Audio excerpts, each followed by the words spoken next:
Agora, o Jornal da Rede Alesp. Tudo sobre o Legislativo do Estado de São Paulo. Olá, seja muito bem-vindo. Hoje é 10 de junho de 2021, quinta-feira. Eu sou o Jeremias Gomes e a gente vai conferir muitas informações que o Jornal da Rede Alesp traz para você. Hoje a gente vai falar sobre a prisão de hackers que fizeram possíveis ataques cibernéticos ao Poder Judiciário. E vamos falar também sobre a possibilidade de ter ou não reações após a vacina contra a Covid-19. Outro assunto importante, vamos abordar os direitos do paciente na saúde. O Jornal da Rede Alesp começa agora. Jornal da Rede Alesp. Pois é, tá chegando frio por aí, né? Uma frente fria vai chegar à cidade de São Paulo a partir desta quinta-feira e vai fazer com que as temperaturas variem de 15 graus Celsius até 22. A previsão também é de chuva forte no fim da tarde. Ao longo desta quinta-feira, a previsão é de céu encoberto por muitas nuvens, poucos períodos de sol e garoa em algumas regiões da cidade. Entre a tarde e a noite, a frente fria vai provocar pancadas de chuva generalizadas com moderada até forte intensidade, podendo chegar a 20 milímetros. Há potencial para rajadas de vento e não se descarta a formação de alagamentos. Os termômetros vão oscilar entre 16 e 21 graus. Friozinho, né? Por aí. Olha só, vamos com a nossa primeira entrevista. A gente vai falar sobre a prisão de hackers que fizeram possíveis ataques cibernéticos ao Poder Judiciário. O Supremo abriu inquérito para investigar a tentativa de invasão aos sistemas do STF. O ataque hacker derrubou todos os acessos ao site da Corte, incluindo informações internas, mas não comprometeu dados sigilosos no sistema. É sobre esse assunto que a gente vai conversar com Augusto Schoisman. Ele é especialista em defesa cibernética. Vamos ver se o Augusto já está aí. O difícil é entender o seu nome. Falei correto, Augusto? Augusto Schoisman, bastante bem. Schoisman, muito bem. Muito obrigado, Jeremias. Bom dia. Bom dia para você também.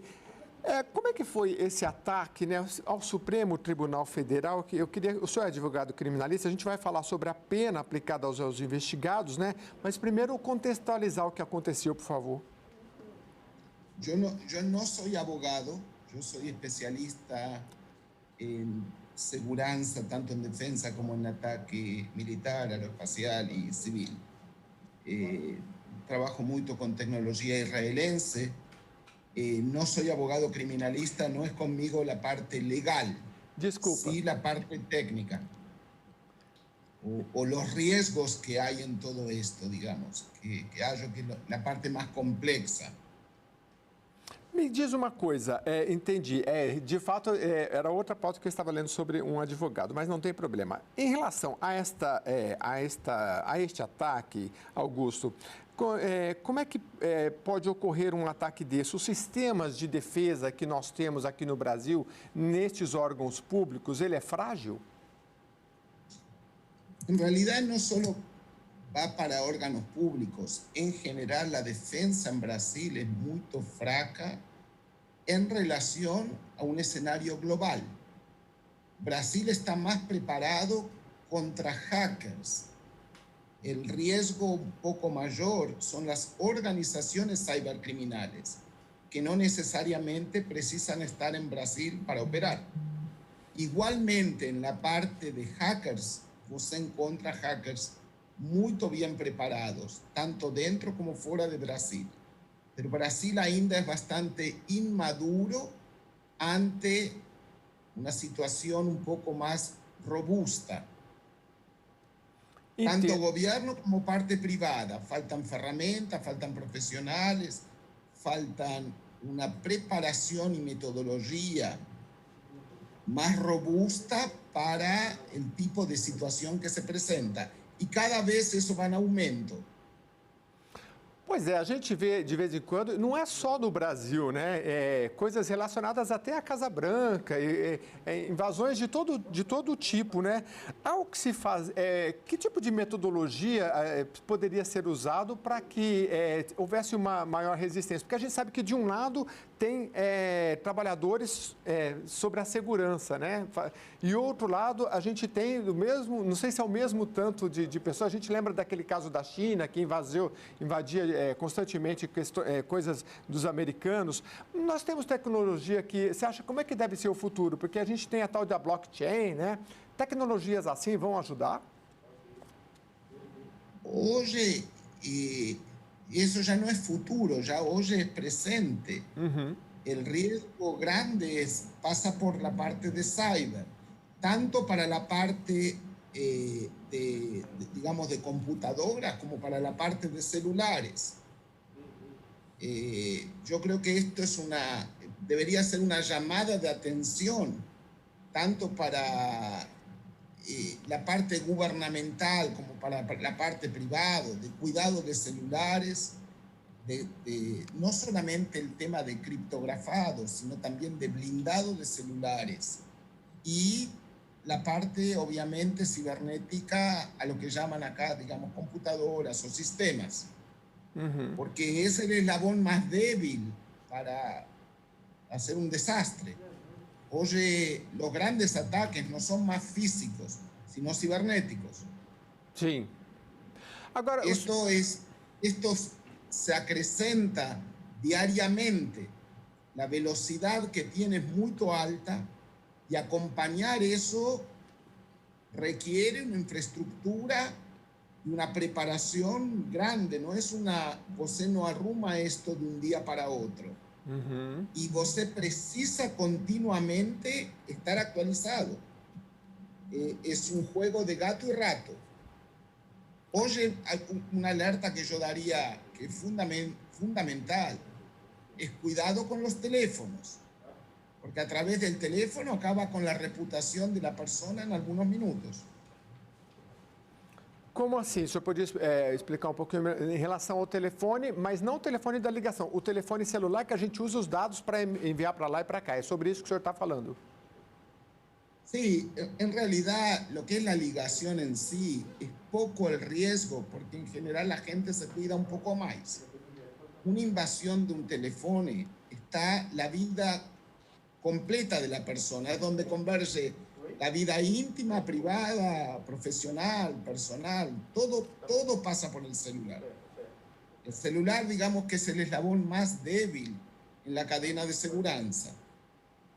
Brasil ainda no entiende de qué se trata y es el riesgo grande. Inclusive el año que viene vienen elecciones. Se va a escuchar mucho de problemas en prensa o de difamación o de fake news, de data robada de celular. Hoy você consigue, por ejemplo, con inteligencia artificial, pegar la voz y fotos y generar videos completamente falsos, que después se puede, con alta tecnología, se puede descubrir si fue feito fake o no, pero ya la reputación acabó. É verdade, o senhor está chamando a atenção para um aspecto muito relevante, porque hoje essa capacidade de transformar a nossa voz e fazer uma voz muito semelhante, e aí a pessoa manda um áudio para outro e você fala, não, é a mesma voz, né? Então, realmente deve ter muito cuidado. Tem algumas coisinhas básicas que a gente pode fazer, por exemplo, no WhatsApp e mesmo no Gmail, o Google que a gente usa muito, tem aquela verificação de 2 etapas, às vezes. Isso ajuda para, pessoalmente, a pessoa se proteger? Ajuda, pero no es, digamos, ajuda. Você põe uma trava a mais, pero no por eso está seguro. Correto, correto. Agora, a gente está falando aí de um ataque ao Supremo Tribunal Federal. O que é mais vulnerável hoje? O poder público ou as empresas particulares? Quem é que está se protegendo mais? Me ponen en una situación incómoda, pero digamos que las dos partes no tienen la segurança al nivel de la responsabilidad que tienen. Sim. Agora, em relação às empresas, como é que esse trabalho é constante? Como é que é na prática? Todo dia ou todo mês tem que se verificar as novidades tecnológicas para que se possa proteger os dados? Yo diría que es minuto a minuto, no es Minuto a minuto. día o mes. Un ataque zero day es muy difícil de, digamos, contrarrestar, porque es algo completamente nuevo. Ahora, un ataque que ya tiene un día, con una tecnología, un time muy avanzado, se consigue parar. Hoy el tiempo en defensa de cyber es un tema muy caro, porque en general no es que hay tantos zero days, pero el mismo ataque se replica mundialmente. Entonces, eso sí es factible contrarrestar. Existe... Ahora, para eso tem que tener un time y estar a la par de la situación, digamos. Exatamente. Oswaldo, a gente está falando desse ataque hacker ao Supremo Tribunal Federal, né? Uma questão grave. E geralmente quando acontece esse tipo de coisa, a população fica um pouco receosa, porque assim, a gente oferece nossos dados à justiça, por exemplo, a vários órgãos, né? Se você vai comprar um imóvel, você passa uma infinidade de documentos para bancos, por exemplo. Em relação à proteção, o que mais que eu acho que individualmente a gente também pode fazer? Porque, por exemplo, eu já vi perguntas, hoje muita gente usa, acho que o e-mail mais usado é o Gmail e você tem o Google Drive. Aí eu vi uma pergunta lá assim, o Google Drive é seguro? Eu posso colocar meus documentos todos lá, minhas senhas lá? Aí a pessoa fala, olha, a rigor... É a mesma senha do Gmail, então ninguém tem acesso. Quando você acessa um sistema como esse, não estou pegando o Google Drive como um exemplo, né? Ele não sobe a bandeirinha que alguém está verificando, como no Facebook, entre outros. Mas, enfim, quer dizer, para senhas, e tem os sistemas, guardar essa senha no seu computador, essas coisas a gente deve confiar ou melhor um papelzinho guardado numa pastinha, as nossas senhas e tudo mais? No es que no debería confiar, debería desconfiar. Sí. Nada de eso es muy seguro. Cierto. Es más casero. Depende de la información que vos se va a tener. Obviamente no es para confiar. Y ten que tener cuidado. Primero, a qué redes uno entra, qué sites entra, qué tipo de seña, tienes una seña más robusta. Pero igualmente, en general, nada es suficiente. Vos va subiendo el grado de seguridad. Seguridad 100% no existe. Eso es básico en seguridad. O senhor acha que esses Cuando yo falé del celular, de seguridad del celular, es que si atacan el celular, ten las credenciales y señas de absolutamente todo. En el celular você tem todo gravado já. Augusto, a gente está falando aí dessa questão do ataque cibernético ao Supremo Tribunal Federal e aproveitando então para trazer mais informações importantes, você acha que então as leis hoje são suficientes para punir quem comete esse tipo de crime no Brasil? Mira, la ley está entrando ahora en agosto la nueva LGPD, que es para combatir, en realidad no es que está entrando, se van a empezar a aplicar multas a partir de agosto. La ley ya está vigente, pero las multas ainda no están en vigor. Eso va a ayudar a generar un poco más de conciencia. Ahora, nunca la ley puede estar a la par de los avances de la tecnología, porque los tiempos de la ley son muy distintos a los avances de la tecnología. Siempre va a correr atrás. Ahora, la ley debería ayudar, pero eso no quita la responsabilidad tanto de las empresas como de los particulares, como de los gobiernos, al resguardo y al cuidado del mismo. Augusto, La gente tiene que tener un grado de responsabilidad sobre eso, no delegarlo todo en la ley. Porque en la parte cibernética, nunca la ley va a poder acompañar los tiempos de los avances tecnológicos. Exatamente. É difícil a área jurídica, imagina, acompanhar outros setores da sociedade, que dirá a tecnologia, como o senhor nos trouxe aí, que minuto a minuto tem que se precaver para resguardar cada vez mais os nossos dados. Queria agradecer muito a sua presença aqui, Augusto Moisman, especialista em defesa cibernética. Vai voltar outros momentos para falar com a gente. Muito obrigado, viu? À disposição, que tenham um lindo dia. Obrigado por la conversa. Para todos nós. Israel que tem competência para falar nisso, que é um dos países que tem muita tecnologia nesse sentido. E olha, na 43ª sessão extraordinária realizada ontem na Assembleia Legislativa, os parlamentares aprovaram alguns projetos de lei. Entre eles, o 146 de 2020, que suspende durante a pandemia da Covid-19, o cumprimento de mandados de reintegração de posse, despejos e remoções judiciais ou extrajudiciais em todas as cidades paulistas. Os detalhes desta aprovação parlamentar a gente vê na reportagem de Sérgio Everton. Durante reunião extraordinária nesta quarta-feira, transmitida pela Rede Alesp em ambiente virtual, foram votados projetos de lei de autoria de deputados da Casa. 4 projetos tiveram suas proposituras aprovadas durante a sessão extraordinária, presidida pelo deputado Carlão Pignatari, do PSDB, presidente da Assembleia Legislativa. O PL 146, de autoria da deputada Alice Brandão, que determina a suspensão do cumprimento de mandados de reintegração de posse no Estado, já estava com o seu mérito aprovado, faltando só uma emenda do Congresso de Comissões, aprovada nesta sessão. A deputada Alice Brandão agradeceu o empenho dos colegas.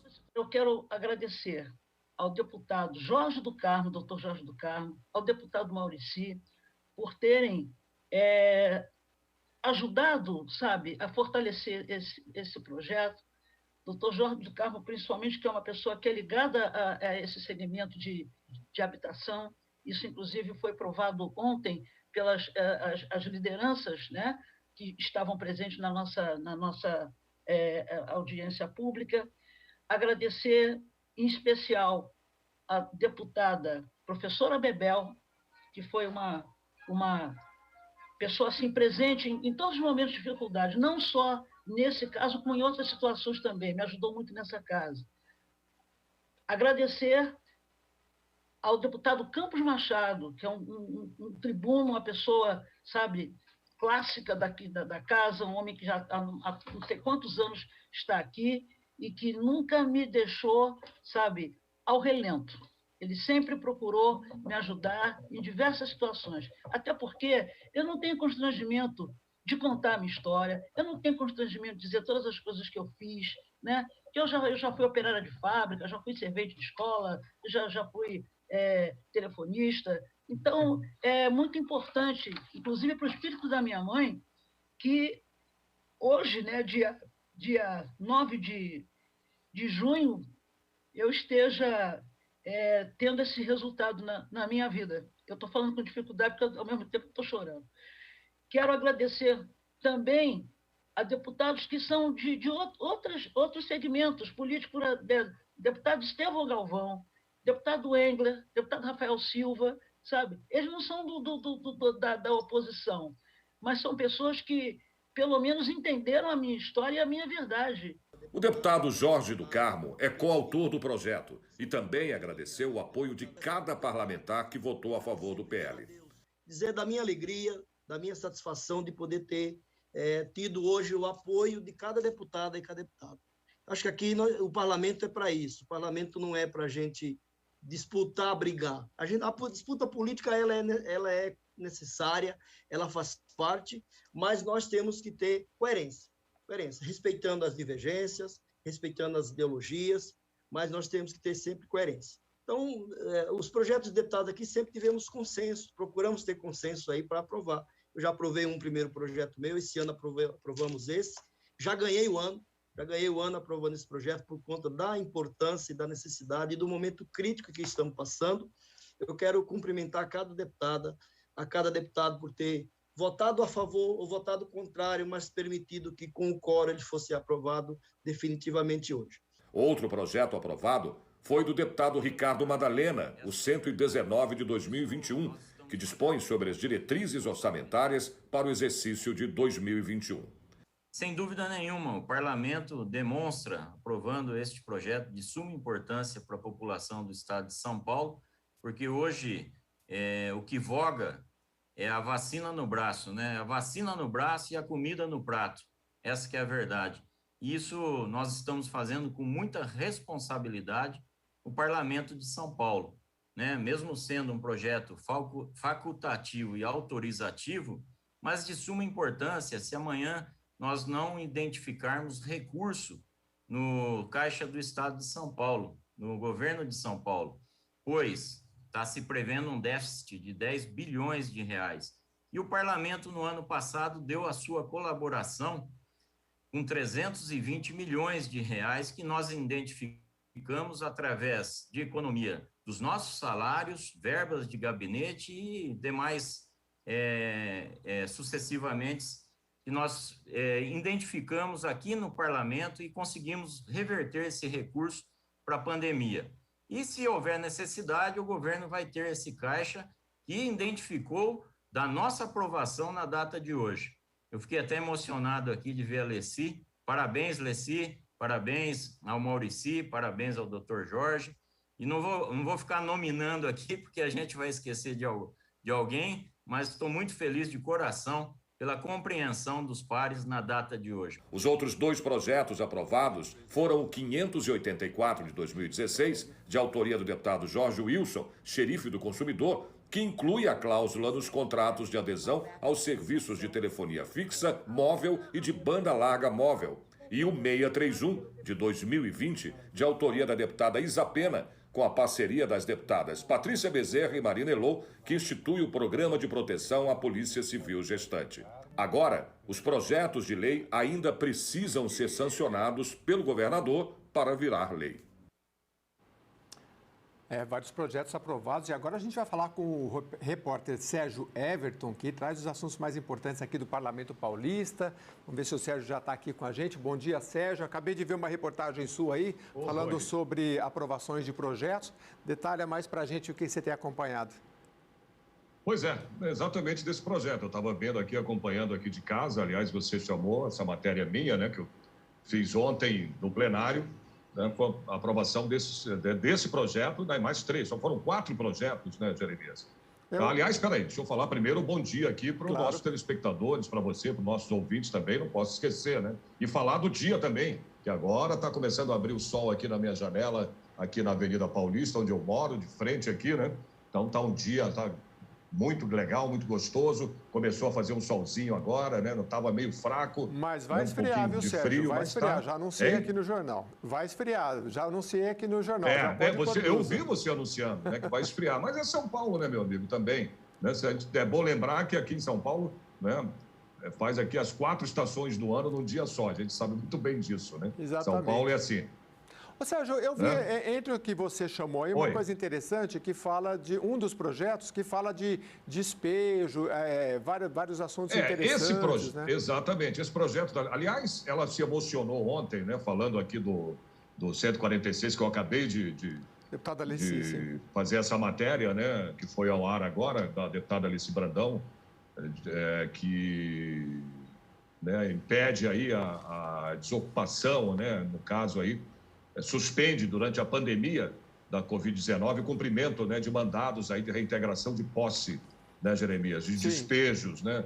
É complicado isso, né, de remoções judiciais ou também extrajudiciais em todas as cidades paulistas. Acontece, a gente tem até uma diferença, né, disso, que existe também a parte do Supremo Tribunal Federal, né, que da parte federal, no caso é estadual, com a deputada Alice Brandão, né? Sim. Mas tem também a suspensão em âmbito federal, viu, Jeremias? Certo. Que foi aprovado pela Câmara dos Deputados lá em Brasília. No mês passado, o STF, né, o Supremo Tribunal Federal, também suspendeu, né, por 6 meses. A diferença é que o tribunal em Brasília suspendeu essa reintegração de posse, né, como foi aprovado aqui ontem, estadual, né, por 6 meses em Brasília. O projeto da deputada Alice Brandão, né, junto também com o deputado Dr. Jorge do Carmo, né, o Muricy também, o Maurici, né? O deputado Maurici, Sim. que fazem parte aí, né? São autores também do projeto.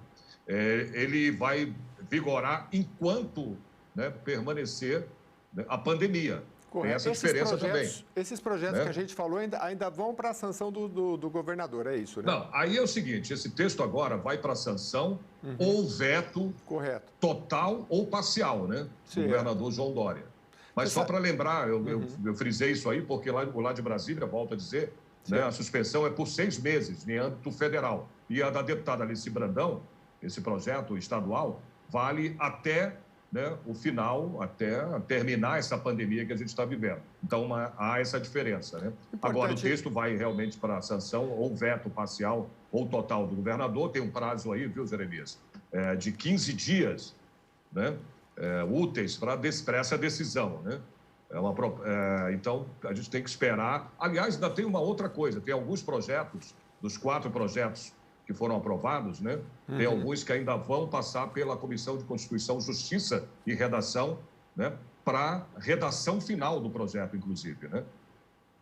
Pois é, ainda você vai sabe, passar Sérgio... ainda tem a aprovação da redação final para sim. Aí, depois disso, de passar pela Comissão de Constituição, Justiça e Redação, aí já vai para a sanção, né? Ou veto parcial ou total do governador. Fala, Jeremias. Não, a gente está falando sobre esse projeto aí para evitar os despejos, reintegração de posse. Eu estava entrevistando um prefeito ontem e ele dizia, Jeremias, eu como prefeito nunca imaginei que eu iria, por exemplo, distribuir cesta básica para amigos meus. Então, assim, às vezes as pessoas não têm, às vezes... Complicado, né? A dimensão do momento que a gente vive. Então, é claro que é preciso evitar os abusos, mas esse projeto aí da deputada Alice Brandão, agora que vai seguir para a sanção do seu governador, é um dos vários aprovados que eu vi aí na sua reportagem, bem interessante. Exatamente. É que é complicado, né? Muita gente não tem para onde ir, perdendo seu trabalho, seu sustento, seu emprego, né?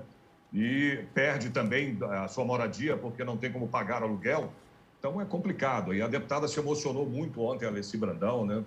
Ela se emocionou demais, né? Pela ajuda que os parlamentares, os deputados, o presidente Carlão Pignatari, que apoiou muito isso, né? Esse projeto da deputada, e ela se sentiu, né, feliz ontem, mas emocionada também pelos colegas, os deputados, aprovarem esse projeto, Jeremias. Muito obrigado, viu, Sérgio, pela sua participação. Imagina. Bom jornal para você. E bota a blusa porque vai esfriar. Já anunciei aqui no jornal da Rede Alesp. Olha só, o estado de São Paulo começa hoje a vacinar contra a Covid-19 grávidas e puérperas, ou seja, mulheres que tiveram filhos até 45 dias, e isto sem comorbidades, com mais de 18 anos e também pessoas com deficiência permanente física ou sensorial ou intelectual. Também acima de 18 anos e que não recebem o benefício de prestação continuada, o BPC. A estimativa é que 1.400.000 pessoas sejam imunizadas. Gestantes acima de 18 anos serão imunizadas com doses das vacinas Pfizer e Coronavac. Olha, é necessário apresentar uma indicação médica no momento da vacinação. Já as puérperas também podem receber a vacina da AstraZeneca. A vacinação deste público começou antes, na segunda-feira, nas cidades de São Paulo, Campinas e São Bernardo do Campo. No caso das pessoas com deficiência permanente, para receber a vacina é preciso apresentar um documento que comprove a situação, como laudos médicos.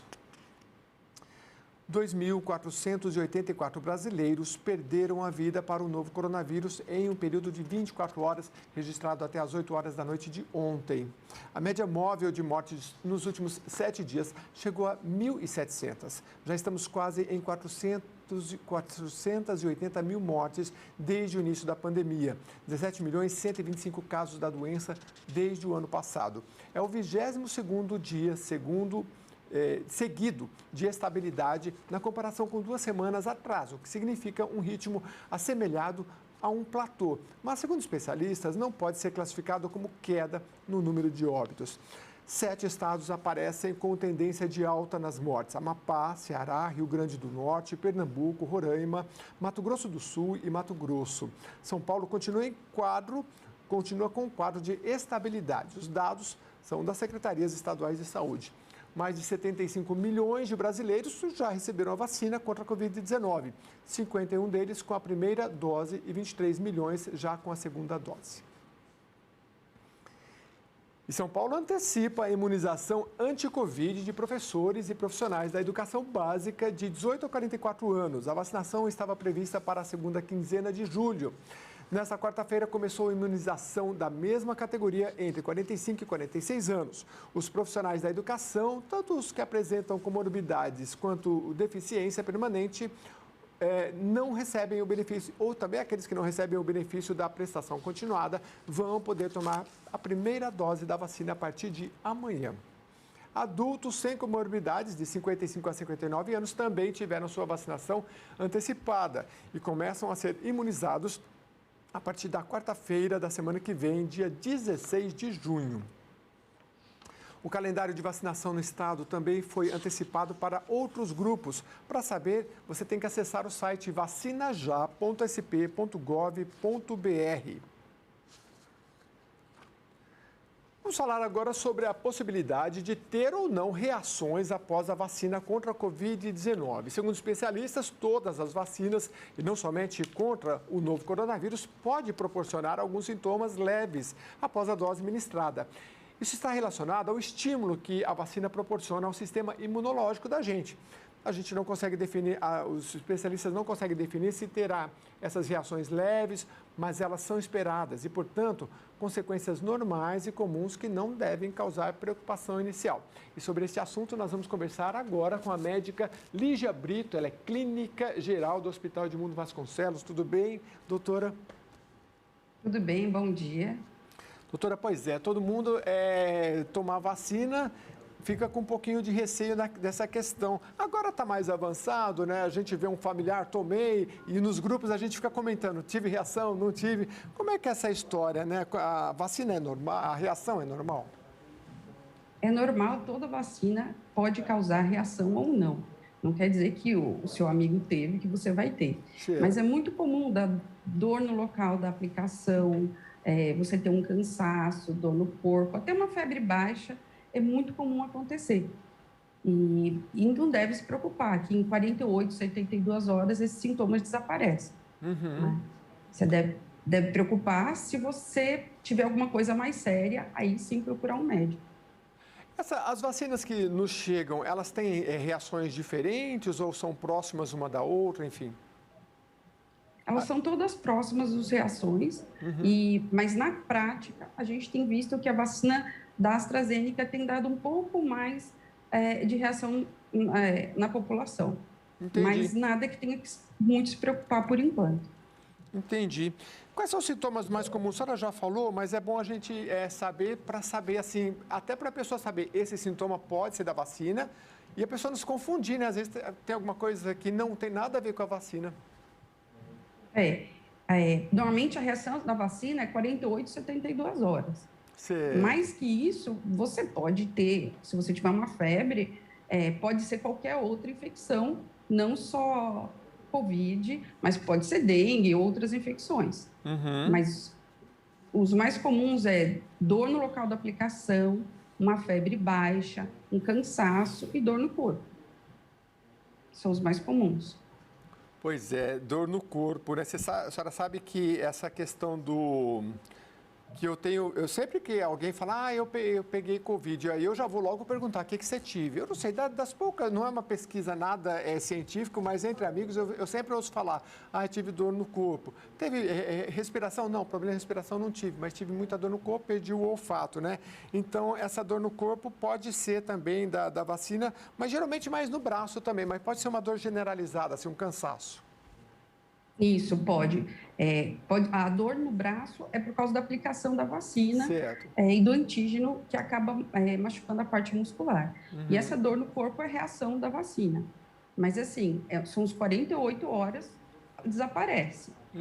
Agora, a dor no corpo do Covid, ou mesmo que nem nós temos visto casos de dengue muito comum nessa época, é uma dor no corpo que passa essas 48 horas, 72 horas. E aí tem que se preocupar, dar uma olhada, procurar um médico sempre, na dúvida. Doutora, quem toma vacina, agora muitos já estão na segunda dose, mas muitos não. é adequado esperar um pouquinho, sentar e esperar um pouquinho, ou depende da idade? Não tem problema, porque a gente pede para esperar quando é um risco de você ter uma anafilaxia, alguma coisa mais grave, assim que toma a vacina. Na verdade, isso ocorre mais com medicamentos, né? Alguns medicamentos, mas com vacina não. Então, você tomou a vacina, você pode ir. A vacina não vai te dar nada muito grave nas primeiras horas que você tomar a vacina. Outra coisa interessante é aproveitar e tirar a dúvida, porque a Pfizer, ela vem num vidrinho e me parece que são 3 doses para cada vidrinho, né? Às vezes a população não entende. Vai falar, mas não deu tudo. Dá para explicar isso, doutora? Elas são diferentes, as vacinas, as doses. Tem vacina que tem maior quantidade de líquido dentro do potinho, dentro do frasco. Então, dá 10 doses. Tem vacina que dá 5 doses, tem vacina que dá 6 doses ou 3 doses. Depende de quanto tem em cada frasco para cada paciente. Entendi. Doutora, qual é a importância de tomar as 2 doses? Eu li, salvo engano, se eu tenho de cabeça, aqui, por exemplo, a da Pfizer, depois de 28 dias, imunizaria 80%, né? Mas a imunidade, digamos, 100% só com as 2. Na verdade, nenhuma das vacinas tem 100% de eficácia. Nenhuma das 3 que tem no Brasil, né, tem uma eficácia de 100%. A maior eficácia, ela é obtida 15 dias depois da segunda dose. O que os estudos têm mostrado é que a vacina da Pfizer, depois que você toma a primeira dose, você já tem uma eficácia de 70% a 80%. O que não ocorre tanto com as outras vacinas, a Coronavac ou mesmo a da AstraZeneca, a Covishield. Então, parece ser um pouco mais eficaz, mas elas são todas eficazes e a gente tem que tomar a vacina que tem no momento. Mas depois, 15 dias depois da segunda dose, é que a gente considera que a pessoa está com eficácia em relação à vacina. Entendi. Doutora, eu estava comentando aqui no estúdio, eu falei, gente, a gente fica falando de comorbidade, será que todo mundo sabe o que é comorbidade? Aí eu fui ver a definição. É você ter uma ou mais doenças, até no verbete explicava lá, vamos supor, você tem pressão alta e diabetes, você tem 2 doenças ou mais, aí é comorbidade, né? Mas, por exemplo, para você tomar a vacina, se você tiver comorbidade de pressão alta, aí é só uma doença, mas aí já é colocado como uma comorbidade, é assim?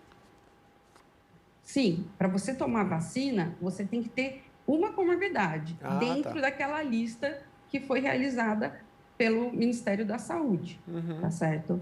E comorbidade é qualquer doença que você tem que tomar remédio de uso crônico. Então, pressão alta, diabetes, HIV, hepatite, que você toma remédio crônico, sim. Só que não é toda doença que você toma remédio crônico que você entra dentro das comorbidades que tem maior risco de ter uma gravidade maior de Covid. Correto. Então, essa vacinação prioritária é justamente para a pessoa que tem alguma doença e essa doença, se ela adquirir Covid, ela tem mais probabilidade de agravar o quadro. Então, por isso que essas pessoas são, digamos, beneficiadas antes das outras, né? Ficar bem claro. Exatamente. Agora, doutora, tem gente que não pode tomar vacina por algum motivo? No caso da Covid específica? Na verdade, não existe nenhuma contraindicação relativa para tomar vacina. Alguns casos de alguns pacientes a gente discute caso a caso. Então, paciente, um exemplo, que teve Guillain-Barré com a vacina da gripe, por exemplo, dependendo da gravidade, a gente reavalia se pode ou não tomar. Mas, no geral, todo mundo pode tomar vacina. Entendi. Tem casos assim que eu já cobri aqui na Assembleia Legislativa, doenças raras, né? Então, por exemplo, eu me lembro do caso do síndrome de Guillain-Barré, acho que é assim que se pronuncia. E aí, pessoas assim, por exemplo, não poderiam tomar a vacina no braço, ela teria, parece que, tomar líquida, né? Aí é um caso específico também, né? Muito específico, né? São casos muito específicos para poder, por isso que é importante consultar o seu médico se você tem uma doença doença rara ou alguma doença autoimune, porque o médico vai falar, não, você pode tomar ou não.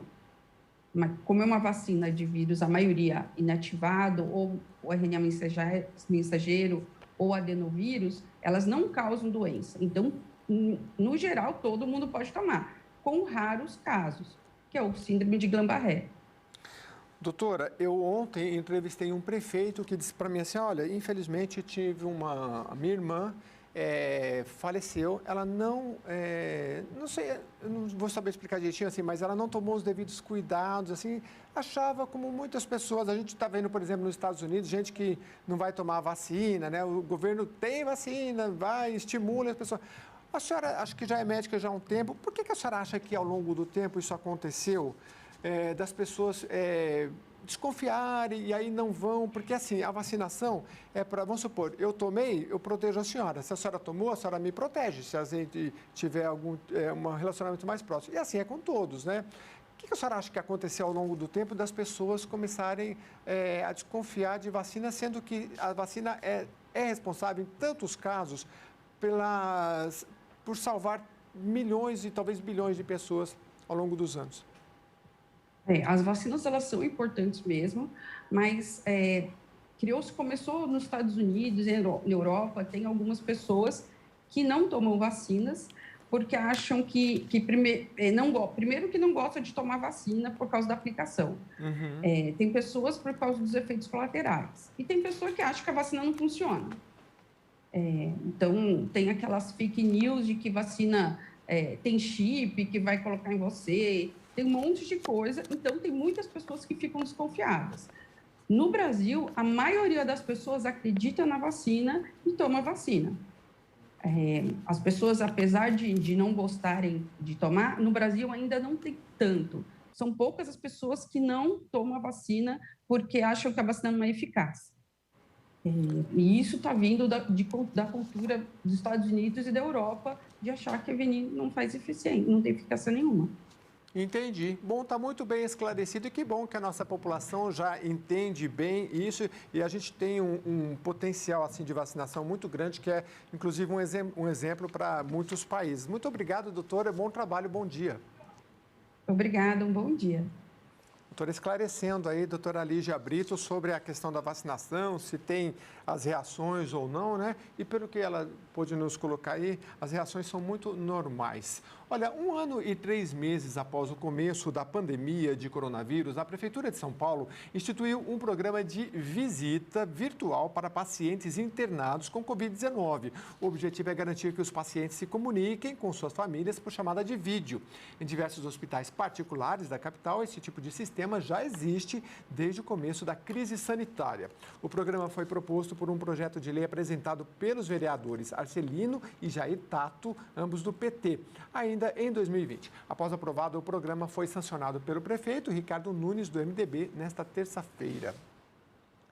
E no projeto de lei, os vereadores argumentam que o isolamento necessário para tratar pacientes com Covid-19 faz com que as videochamadas sejam única alternativa de oferecer apoio e carinho aos internados. A proposta do Legislativo determina ainda que a própria Prefeitura deve garantir os meios de comunicação para as chamadas de vídeo. Em nota, a Prefeitura informou que vai fazer uma campanha para estimular a doação de celulares e tablets às unidades de saúde, que também devem firmar convênios para comprar os aparelhos. Legal isso, né? Porque muitas vezes a pessoa que está internada, uma videochamadinha já dá um ânimo para quem está nessa situação.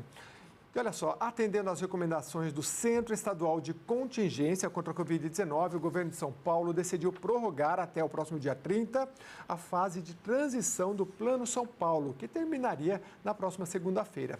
A chamada fase de transição permite que comércios, serviços, bares e restaurantes funcionem com ocupação de 40% da capacidade até às 9 da noite.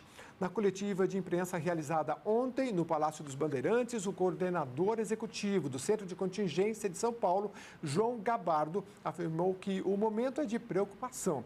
A previsão de especialistas é de que mais de 2.000 internações por Covid-19 aconteçam na próxima semana.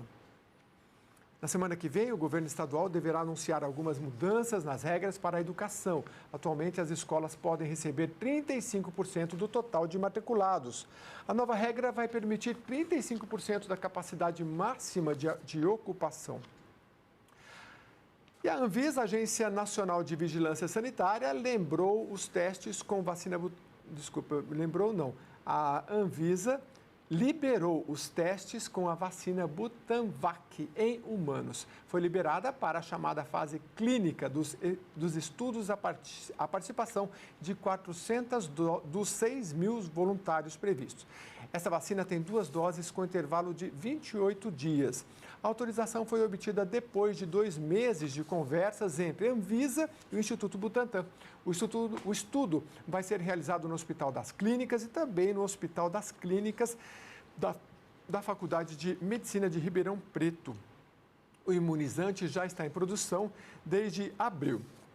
O Instituto Butantan tem a expectativa de que 18 milhões de doses estejam prontas ainda neste mês e mais 40 milhões até o final do ano. E acontece hoje, às 15h, um evento na Assembleia Legislativa de liberação de pagamento das emendas parlamentares impositivas às prefeituras paulistas, através de convênios, fundo estadual e municipal apresentadas pelos 94 deputados estaduais ao orçamento da Secretaria Estadual da Saúde. O valor vai ser de R$ 645.645.970, dividido entre os 427 municípios para o custeio, aquisição de ambulância e equipamentos de construção, reforma e ampliação de unidades de saúde. O Jornal da Rede Alesp vai para um rápido intervalo. Daqui a pouquinho a gente volta. Eu espero você.